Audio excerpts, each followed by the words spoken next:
O ano de 1969 é um ano pesado. Herdou o AI-5, os sequestros, as prisões, desaparecidos, torturas, exílios. Caetano e Gil embarcados para Londres com as cabeças raspadas pelos militares. Chico Buarque em Roma. 99 parlamentares caçados. A esquerda, com suas tendências, está acuada. Entre elas, a esquerda festiva. E dela, da sua anarquia, surge um tabloide que vai incomodar muita gente e encantar o Brasil. Nasce quase como uma farra de Ipanema. Mais uma. Logo ganha áreas de confronto, contestação, protesto. Como não consegue matá-lo de forma rápida, ganha musculatura e faz do humor e da ironia algo muito sério. Com ele o jornalismo, a publicidade, os costumes e o nível da hipocrisia nacional sofrem um abalo. O Brasil nunca mais será o mesmo. Amanhã vai ser outro dia. Amanhã vai ser outro dia. Hoje você é quem manda. O Pasquim chega às bancas com uma fórmula simples. Humor, ironia, uma entrevista como carro-chefe, bastante ilustração, textos curtos, frases de vários sentidos e a seguinte escalação. Tarso de Castro, editor-chefe. Jaguar, editor de humor. Sérgio Cabral, editor de texto. Carlos Prósperi, editor gráfico, e Cláudios, que logo será correspondente em Genebra.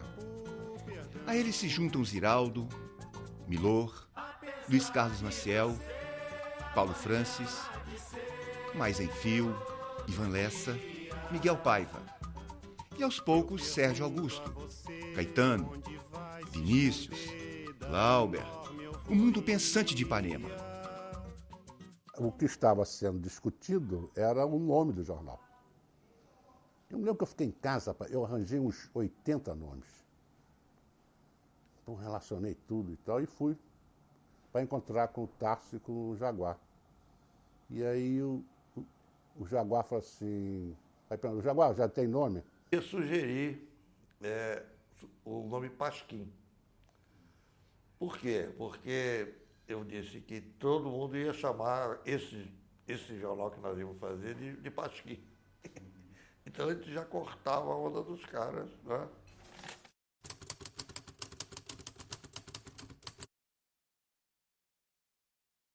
O Tarso me disse que o nome escolhido tinha sido Pasquim. E eu me lembro que eu não gostei do nome. Eu disse para ele, Pasquim, isso é ideia de ginasiano em colégio que vai fazer um jornalzinho de colégio e bota o nome de Pasquim. As tentativas de imprensa alternativa no Brasil, eu acho que pré-Pasquim, o que havia? Né? Houve algumas na história, você pode examinar, e elas têm um período de lançamento e tal, e depois vão desaparecendo e desaparecem. Eu mesmo tinha participado de várias tentativas de fazer um jornal humorístico.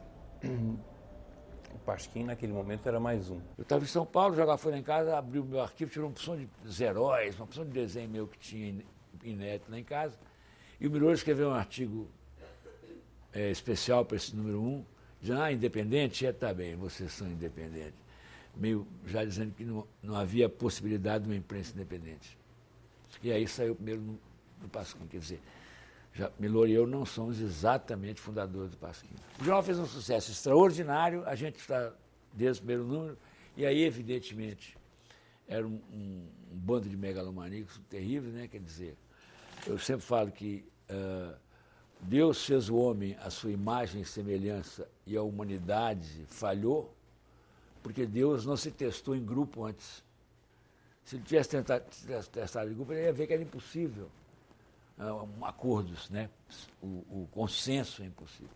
Então, brigamos para burro naquele jornal e nem éramos tão políticos assim. O projeto era não ter ideologia, né? Era um jornal de humor. E um jornal de humor, por si só, não deve nem pode ter uma posição política. Ele pode ter uma posição política contrária às ideologias ou contrária as posturas, né? A função do humor a primordial é denunciar as injustiças, as mentiras, essas coisas todas, quer dizer, revelar o avesso das coisas. O Pasquim também se tornou o grande jornal brasileiro daqueles anos, né? 69, 70, 71, 72, aí a repressão baixou bravo, a censura todos os grandes jornais, e o Pasquim conseguiu furar essa restrição e vender 200 mil exemplares, que era um número astronômico, né, para um tabloide na época.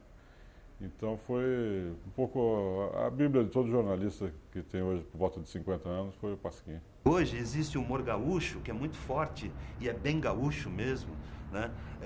Tem o humor de Minas Gerais, que é a geração toda que veio depois do Enfio, né?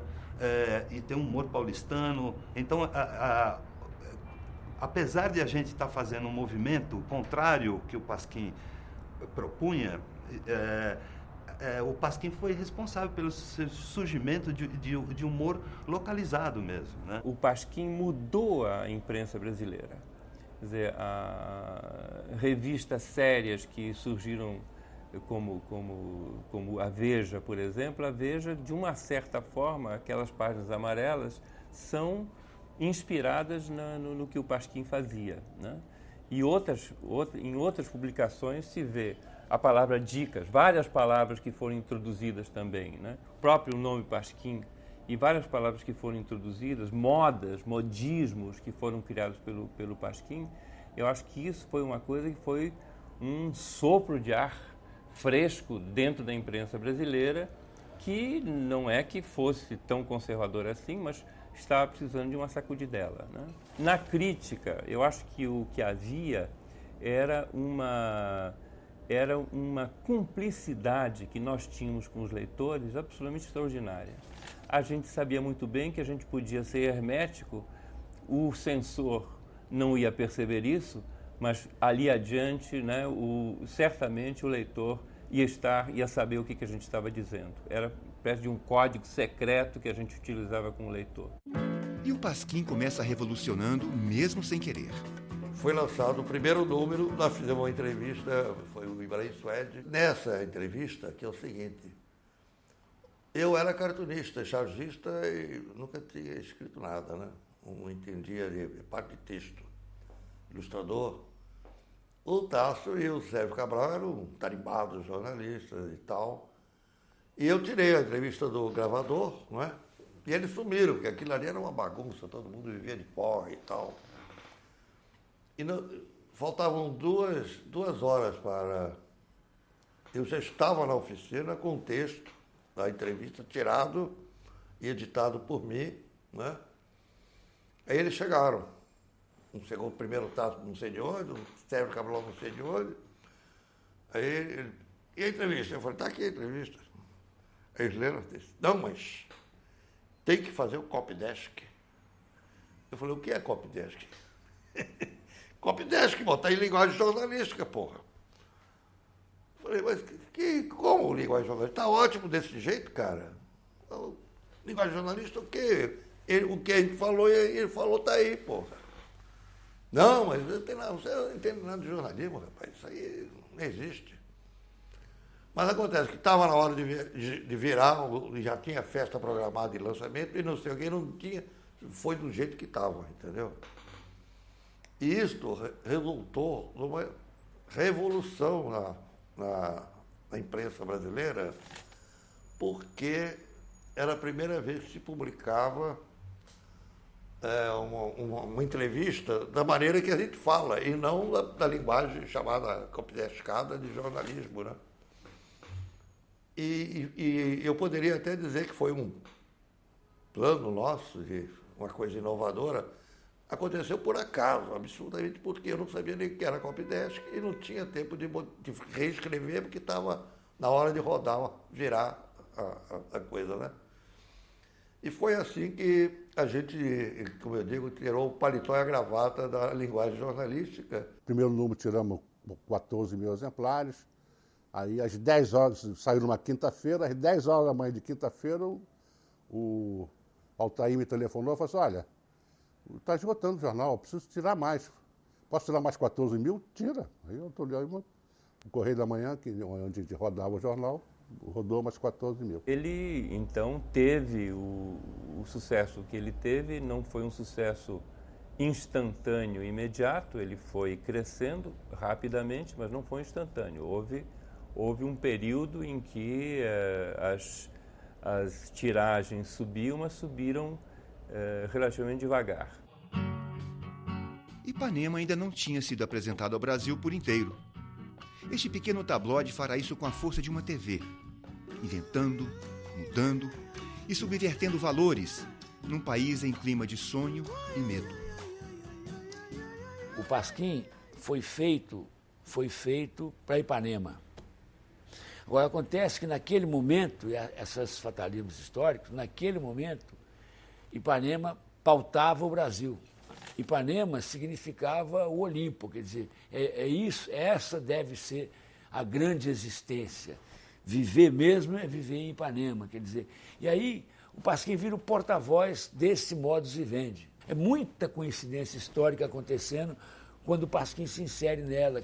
Ele era como uma gota de sangue num bolo de algodão, quer dizer, logo o algodão ficou todo vermelho, quer dizer, sabe, é aquela coisa da expansão de uma ideia que chega num campo fértil. Terreno fértil que tende a avançar pelo menos 400 quilômetros em direção ao sul. Daqui para o norte, todo mundo torce para o Flamengo, para o Vasco, para o Botafogo. Daqui para o sul, começa a pensar. São Paulo, aquele negócio, eu costumava dizer, o grande problema dos jornais cariocas em São Paulo é que não vem com tradução. São Paulo começa a exigir tradução. E daqui para o sul, o pessoal exige tradução do carioquês, entendeu? Porque o carioca pensa, escreve a partir do pressuposto que o Brasil todo está vivendo a mesma emoção que ele. Então, o grande obstáculo a ser vencido era São Paulo. E São Paulo caiu. No dia que São Paulo começou a falar pasquinês, aí Pasquim realmente deslanchou nacionalmente, se transformou num grande veículo. Nunca foi um veículo forte, empresarialmente falando, no meu entender, porque o talento das pessoas que se reuniram para fazer o Pasquim não tinha o viés da organização, do planejamento. Eles tinham o viés da criatividade. A entrada em São Paulo transformou aquilo que era um grande projeto de mídia impressa numa repercussão quase de mídia eletrônica. O Pasquim, com o volume de São Paulo, ganhou uma repercussão que raramente se viu na mídia impressa. Seria uma coisa assim como se passasse às 8 da noite na TV Globo. O dia que saiu o Pasquim realmente era o assunto do país. O Pasquim mostra que suas frases de primeira página pedem várias reflexões.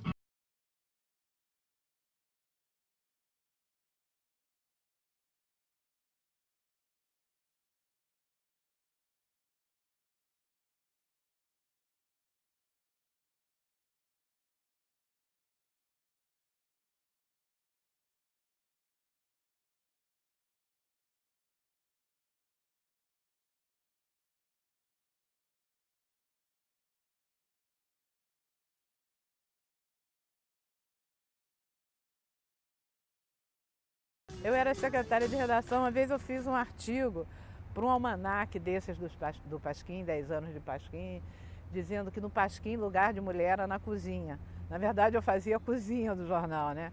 Que aliás era uma atividade nada feminina na época, né? Eu praticamente tinha que fumar charuto, cuspir no chão, falar palavrão sem parar para ser respeitada, na verdade. Quer dizer, eu não era realmente uma mulher.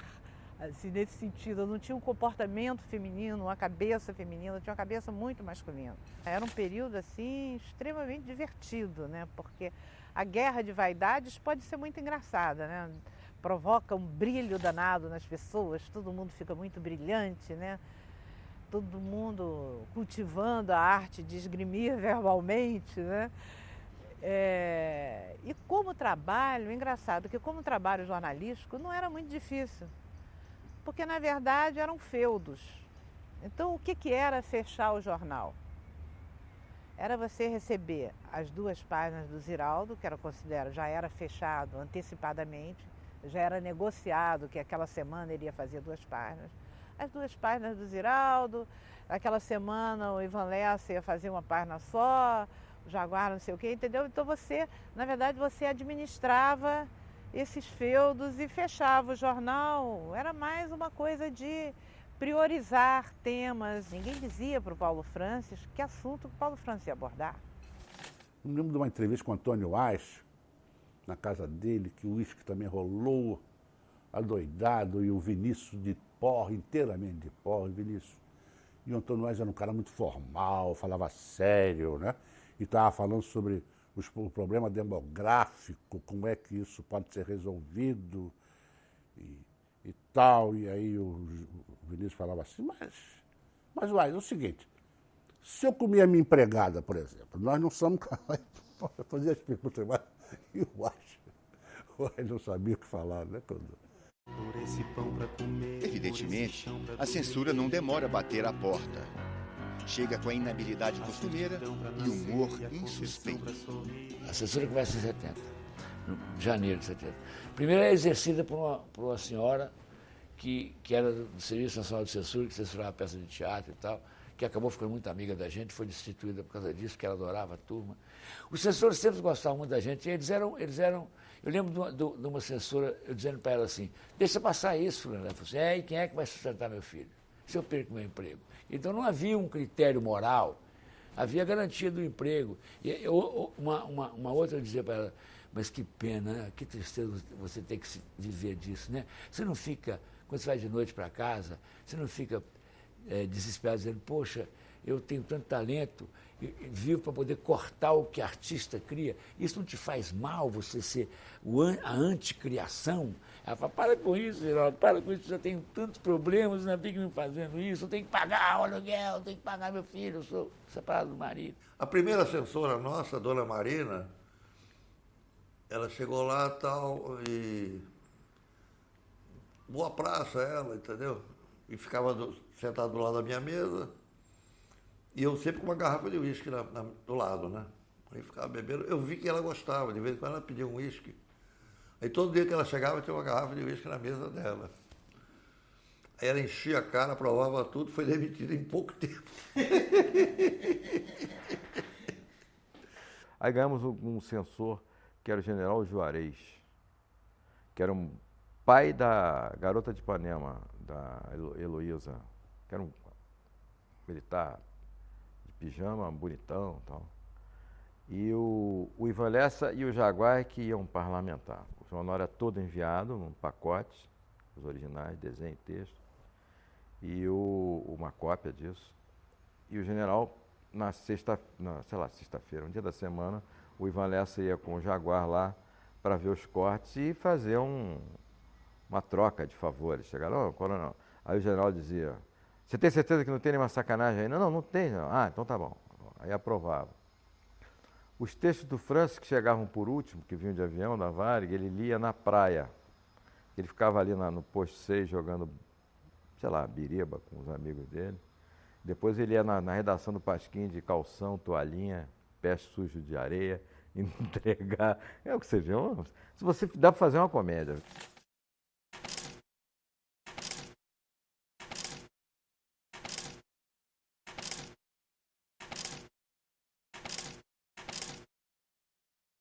E aconteceu um dia do Ziraldo mandou uma dica, que era uma foto de uma estrada tirada de cima com uma lente de olho de peixe. Então a estrada, você olhava na foto, ela tinha exatamente esse formato aqui. Ó.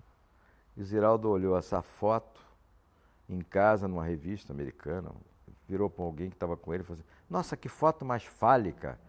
Aí o cara falou assim, ô Ziraldo, fálica bem não é não, isso é outra coisa, né? Que fazia assim, com risco no meio, né? Que a lente de olho de peixe faz, né? Ela ia anamórfica. Aí o Geraldo pegou essa foto e fez uma diquinha. Tá, no outro dia um amigo meu disse, pô, que foto mais fálica. Aí o amigo meu disse assim, pô, fálica não é não, hein? É outra coisa. Aí o Geraldo pediu aos leitores para mandar uma sugestão de um adjetivo, coisa e tal. Aí o general vetou aquilo.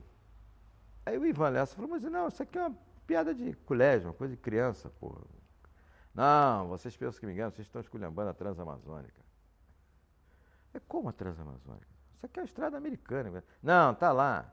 Vocês pensam que me engano? Está ali fálico. Ele achava que fálico e falho era a mesma coisa. Aí o Ivan Lessa explicou a ele o que era fálico. Ele ficou tão envergonhado que aí ele apagou lá, o censor permitiu e pediu, mas não conta para ninguém, não. Eu escrevi um poema, publiquei um poema, botei um poema meu lá. E como eu tinha uma certa tradição assim de geração de 45, de uma poesia mais hermética, era um poema hermético, vamos dizer assim. Era um poema hermético. E aí, então, chegou lá para o general censurar, aí o general pegou o lápis vermelho no meu poema e tascou logo um X vermelho em cima do poema, vetando. Aí o general disse assim, mas general, por que o senhor vai vetar o poema do Maciel? Que mal pode fazer isso, subversivo?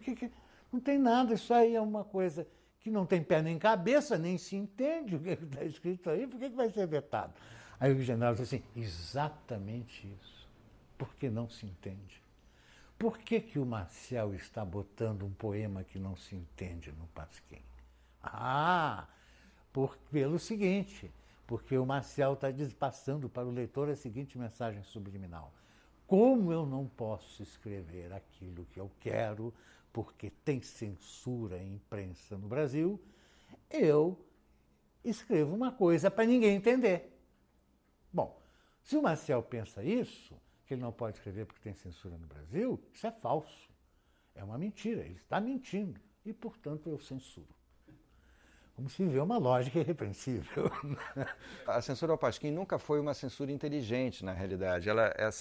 Essa coisa da raiva, é evidente que passava por questões que, se hoje você for analisar à luz da psicanálise, você pode descobrir motivações várias, né? Problemas sexuais, problemas de autoritarismo, problemas de impotência, enfim, tem mil justificativos. Você censurar a criatividade, você censurar a arte é uma coisa já que nasce, você acreditar nisso, né? Acreditar no que você está fazendo. Mas, por exemplo, tinha uma foto do Caetano Veloso, que eu me lembro, que estava toda riscada, mas riscada com raiva, como se a figura do Caetano provocasse alguma reação de asco naquela pessoa, entendeu? Então você vê que não era um corte, não era nem... Se a foto tivesse picada, teria sido mais delicado, ou menos bandeiroso. Toda essa gente se engana, então finge que não vê que eu nasci pra ser o super bacana. O Pasquim cresce e incomoda. A partir do número 22, a entrevista com Leila Diniz, sem meias palavras, leva o jornal a 117 mil exemplares. E vai aos saltos até atingir 250 mil. Vende mais que os jornalões. Em novembro de 1970, os leitores notam algo estranho nas páginas do jornal. Ele está diferente. Dizem que uma gripe assolou a redação do Pasquim. Na tentativa de torná-lo inviável, os militares haviam prendido boa parte da redação. Prisão que não pode ser noticiada. Sonhei que tinha gente lá fora, batendo no portão. Tocaram a campainha do meu apartamento, eu olhei, tinha um rapaz assim, alourado, forte, que pegou uma carteira e botou a carteira no olho mágico. Viu que tinha alguém olhando, botou a carteira no olho mágico. A carteira dizia, brigada, era o terrestre, não sei o quê. Aí eu vi que era Milico, que estava indo ali. Aí eu abri a porta, ele entrou, ele era tenente paraquedista, acompanhado de um sargento paraquedista e de um cabo, todos os três em trajes civis, né? E aí me falaram que eu estava intimado a prestar esclarecimentos. Aí eu perguntei assim, e para prestar esses esclarecimentos, me dê um conselho, eu devo levar minha escova de dentes ou não? Aí ele disse, leva. Aí eu estava em cana mesmo, né?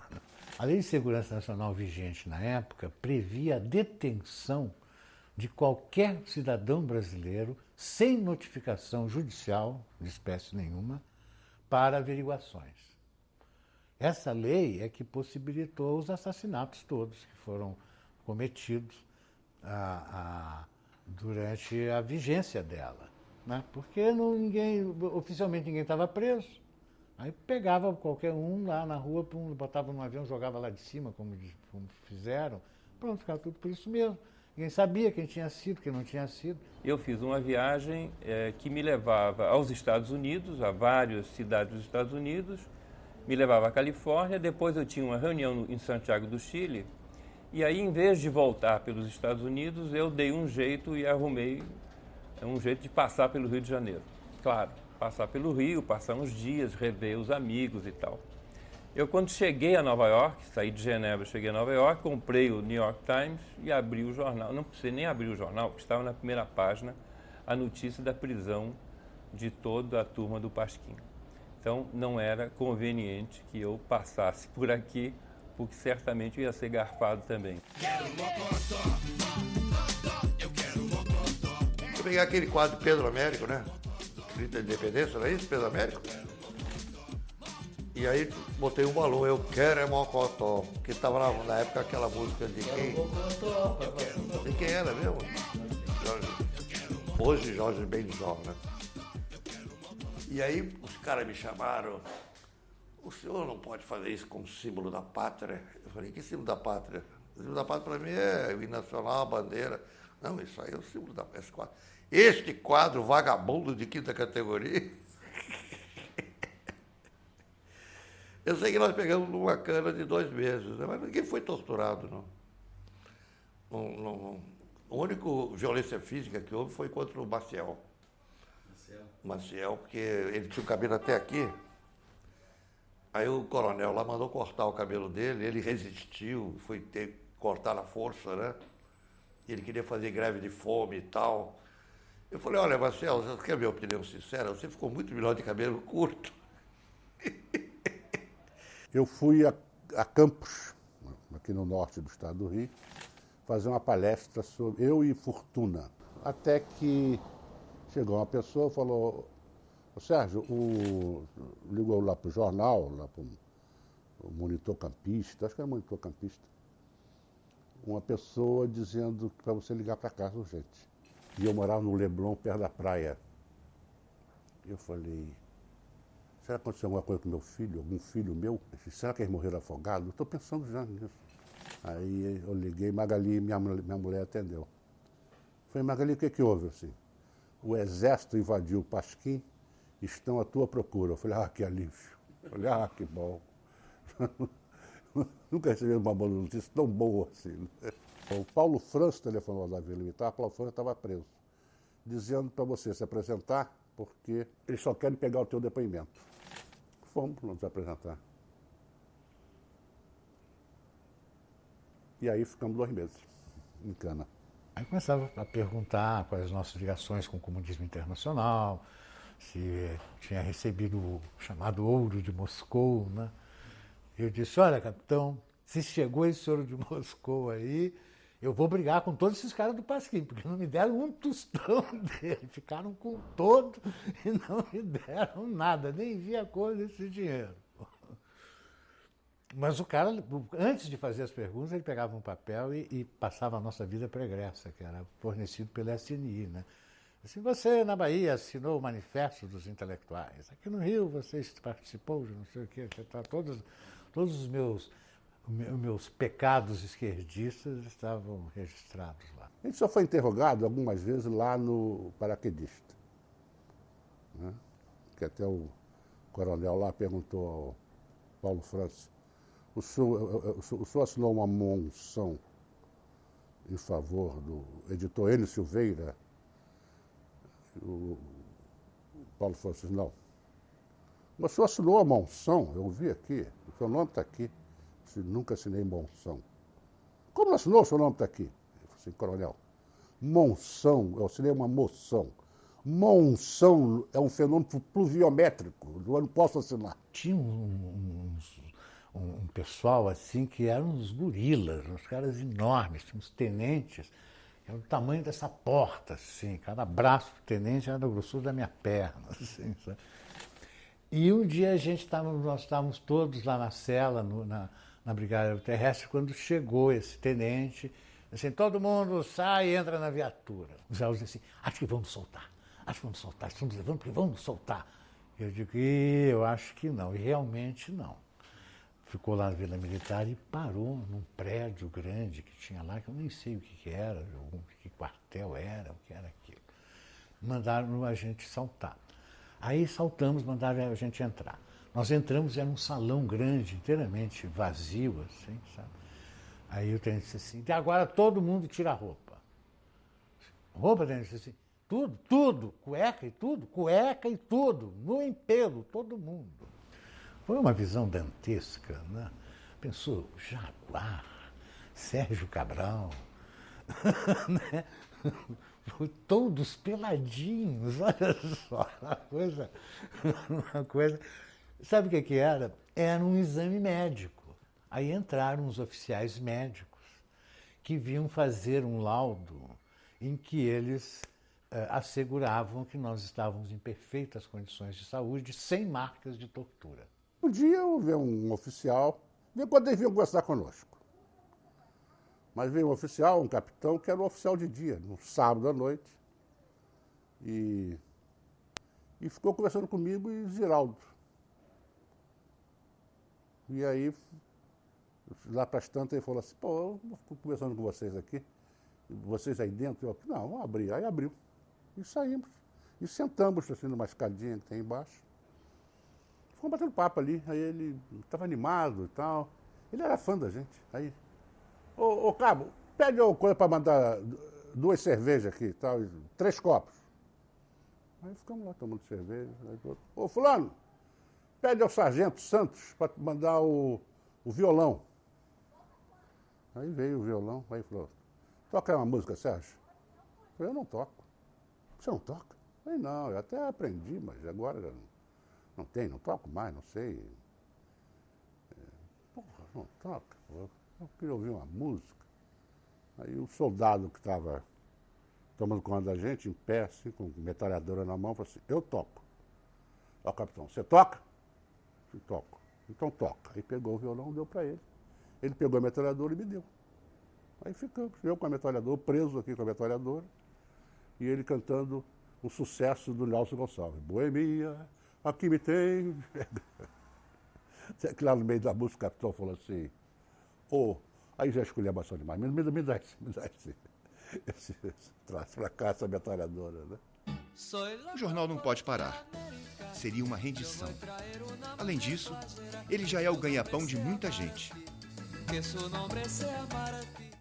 Algumas pessoas ficaram de fora. Milor não foi preso, Enfio não foi preso do primeiro time. E outros que faziam parte do chamado segundo escalão, como Marta Alencar, Chico Júnior, eu.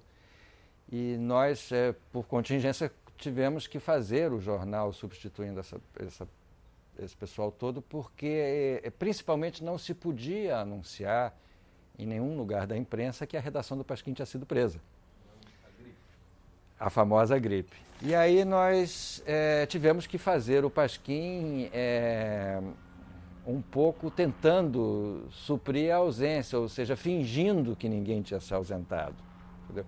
Eu desenhei no estilo de todo mundo, desenhei no estilo do Jaguar, desenhei no estilo do Ziraldo, enganamos por algumas semanas e depois começou a acontecer um fenômeno de solidariedade em relação ao Pasquim, que aí nós fizemos grandes números do jornal com a colaboração de praticamente todo mundo que importava nesse país. Primeiro dia que eu cheguei, depois que eles foram presos, que eu entrei na redação, tinha um bilhete do Chico pregado na porta, dizendo, estou aqui porque vocês precisarem, me procurem, quero colaborar, é um absurdo, uma coisa corajosa. Ele pregou um bilhete na porta com uma taxinha. O Glauber apareceu lá desesperado, botando fogo pelas narinas. Como é que pode? Eu quero, eu vou ajudar. Entendeu? Então havia pintores, escritores, aí a gente começou a fechar números e números do Pasquim só com colaboradores voluntários. Mas o cerco é mais forte. Depois da prisão, o Pasquim, que era uma escola risonha e franca, ficou muito chato, porque os anunciantes fugiram. Fugiram e quando não, eram pressionados para Pressionava para não botar anúncio do jornal, porque era subvenção para subversão. Além disso, uma censura como nunca antes tinha acontecido.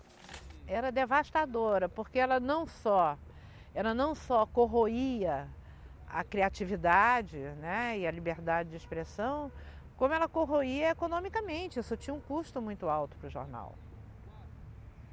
Tudo isso custava dinheiro.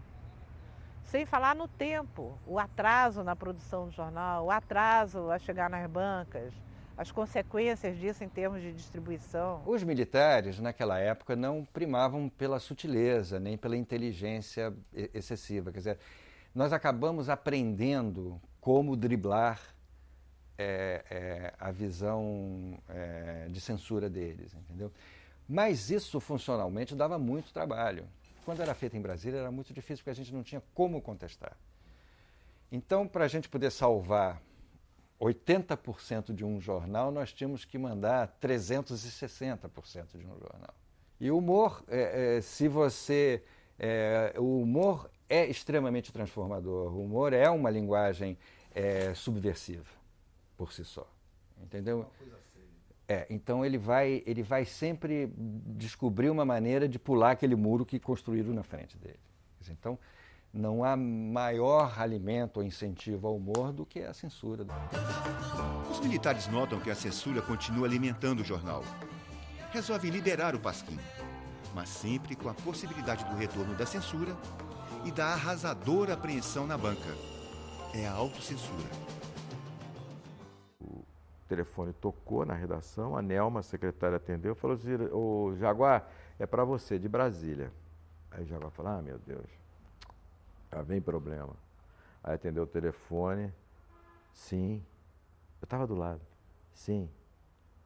Tá ok, obrigado." Aí desligou o telefone, botou a mão na cabeça. "Estamos perdidos." Evidentemente que ele usou outra palavra. Falei: "O que houve, Jaguar?" "Acabou a censura. Como é que agora a gente vai fazer o jornal?" Foi quando o Milor fez um artigo, e aí ele saiu do jornal, porque ele fez um artigo na contracapa dizendo que a censura sempre vai existir, que não adianta, e papapá, que aquilo é um jogo. Houve uma discussão muito densa no jornal, não publica ou não publica. E o cara que libera você da censura, que já a censura acabou, ele pode no dia seguinte, o teor do texto do Milor era esse, ele pode simplesmente voltar. Daí vocês passaram até a apreensão. Não, aí a gente começou a ficar assim apreensivo e não querendo fazer autocensura. A pior coisa do mundo é autocensura. No fundo, os caras jogaram autocensura para cima da gente. O que matou o Pasquim mesmo foi, como diria o Abiakel, um golpe de mestre da direita, quando eles começaram a botar bomba na banca, porque é o ato de terror mais fácil de praticar, porque você não corre risco nenhum ao praticá-lo, você não é um homem-bomba, é só você chegar com um pacotinho e botar debaixo de uma banca de revista, de madrugada, ninguém está vendo, você passa de carro, deixa a banca, depois detona a bomba, explode com a banca, não tem jornaleiro dormindo na banca, então você não mata o jornaleiro, não tem esse terror de matar, mas o jornaleiro não vai vender mais Pasquim, porque eu aviso, se você vender Pasquim, explode a banca. Aí acabou, o jornal acabou definitivamente, não teve jeito. Evidentemente era um jornal que dava lucro. Era claro que dava lucro, porque custo operacional muito barato e uma renda fantástica. Pois bem, eu nunca comprei uma bicicleta com dinheiro do Pasquim. Eu não fiz nada com dinheiro do Pasquim. Eu não ganhei dinheiro nenhum com o Pasquim. Eu não sei. E eu cheguei a ser presidente da empresa. Apesar de você... O Pasquim ainda sobreviverá por muitos anos, mas sem os mesmos atrativos. Os outros jornais já seguiam seus ensinamentos. Vai se esvaziando aos poucos. Deixa uma escola, transforma a nossa linguagem e marca uma época. Olha, o Pasquim acabou, na verdade, 10 anos depois. Mas eu continuei mais 10 anos fazendo Pasquim, praticamente sozinho. Todo mundo se mandou para cuidar da sua vida. E eu fiquei igual aquele japonês que a guerra acabou e não avisaram ele. E eu fiquei 10 anos, mesmo depois que houve abertura, todo mundo podia escolher mal o governo, sem dar problema. E aí o Pasquim, finalmente, nos últimos anos, estava muito ruim, porque não tinha dinheiro para nada, né?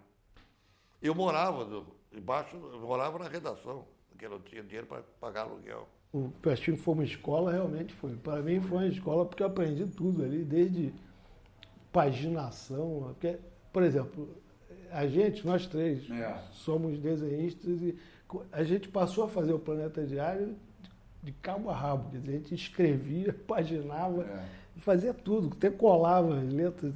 Era um negócio assim, porque a gente teve essa escola no Pasquim, né? Eu tinha uma relação de verdadeiro fanatismo com o Pasquim. Era uma coisa assim ávida de esperar o dia que saía o Pasquim.